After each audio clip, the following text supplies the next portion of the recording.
presko, saka relax na relax po kung nandito kayo. Kaya ganda mga bro mga sis, oh.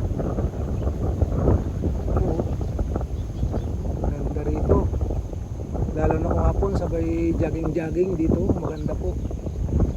Kaya para ma-relax naman tayo, sarap dito tuwing hapon. Gandang pumistan ng mga tanawin mga po mga sisel. Napakaganda po. Ayan, oh.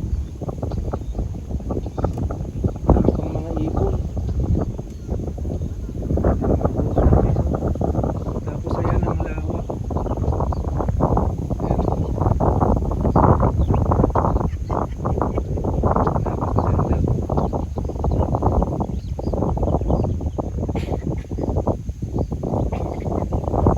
Masarap ang hangin. Presko dito, marirelax na talaga po dito. Kaya sinamantala po namin yung mga ganito habang hindi pa nagtag-ulan.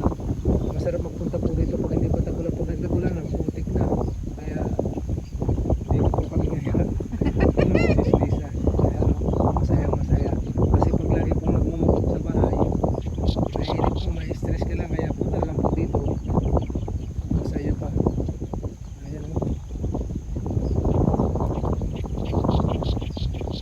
Naririnig yung mga huni ng mga ibon, no? Masaya sila, oh.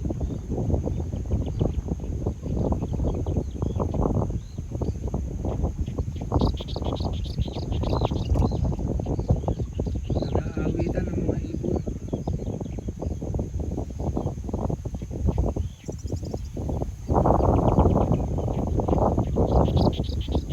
Yan, hello po mga bro mga sis. Yan, minatagpuan na naman po kami sis Lisa. Yan, oh. Napakaganda, oh. Yan po, bubuhusan ng tubig para makita ko yung kagandahan dun dito. Yan o. Ayan, tingnan nyo po, oh, kung nabuhusan ng tubig, oh. Pag nabasa ng tubig, ayan, oh. Ganda mga bro mga sis. Ayan po, oh. Sige pa, dito pa. Ayan, napakaganda, oh. Lumabas na yung ano, kagandahan, oh. Ayan, ganda mga bro mga sis. Ayan po, Ito pa o. meron pang isa pa. Ayan. Ayan.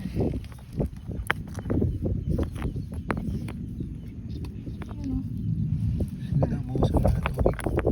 Yan o. Ay, O, diba? ayan, maganda mga bro mga sis, oh. Bihira po itong mga Ito ganito, pa oh. o. Yan o. Napakaganda. Ayan, oh.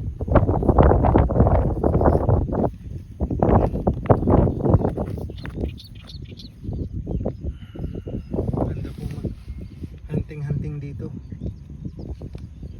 Ayan po, mga kakaibang bato. Ayan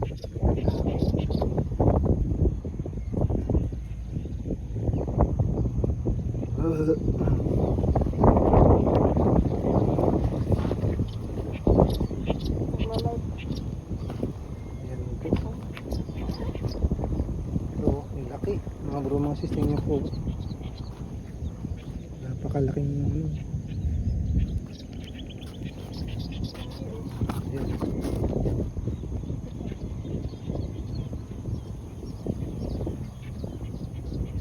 Napakalaking bato mga bro mga sis, tingnan po, oh. Ang dambuhalang bato. Ayun, oh, huli pa ng huni yung mga ibon. Ayan po mga bro mga sis, oh.